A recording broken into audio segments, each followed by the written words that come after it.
महायुती विरोधात प्रचार करणाऱ्या कार्यकर्त्यांवर कारवाई करणार, अमित ठाकरेंनी दिले संकेत. तर वसंत मोरेंना पंतप्रधान व्हायचंय अशी अमित ठाकरेंनी केली टीका.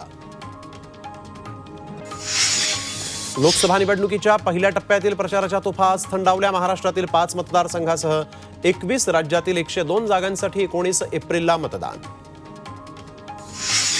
छत्तीसगडच्या चकमकीनंतर मोठा शस्त्रसाठा जप्त, रायफल्स, तलवारींसह नक्षली चळवळीशी संबंधित कागदपत्र ताब्यात.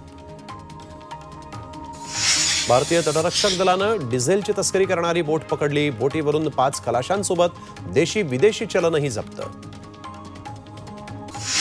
रामनवमीचा जम्मू काश्मीर आणि पश्चिम बंगालमध्ये उत्साह. काश्मीरी पंडितांनी काढली शोभायात्रा, तर बंगालमध्येही रामभक्तांचा उत्साह शिगेला. प्रचार सभेतून वेळ काढत मोदींनी पाहिला रामलल्लाचा सूर्यटिळक सोहळा. विमानामध्ये बसून मोदींची ऑनलाईन सोहळ्याला उपस्थिती. राज्यात पुढचे 3 दिवस तीव्र उष्णतेची लाट. संपूर्ण कोकणासह उत्तर महाराष्ट्र, मराठवाड्यामध्ये पारा 40शी पार. उष्णतेच्या लाटेसह काही जिल्ह्यात पावसाचा अंदाज. पुणे, सातारा, सोलापूर, कोल्हापूर, उस्मानाबाद, लातूर आणि नांदेडमध्ये वादळी पावसाचा इशारा. यंदाच्या पावसाळ्याबाबत भारतीय हवामान विभागाची गुड न्यूज. अल निनोचा प्रभाव संपल्यानं यंदा जून ते सप्टेंबर सरासरी 106% पावसाचा अंदाज.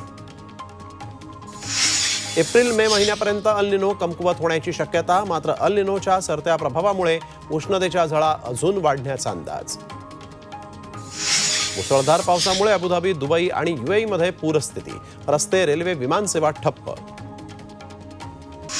ब्रिटनमध्ये विनापरवानगी डीप फेक फोटो व्हिडिओ बनवल्यास थेट तुरुंगवास.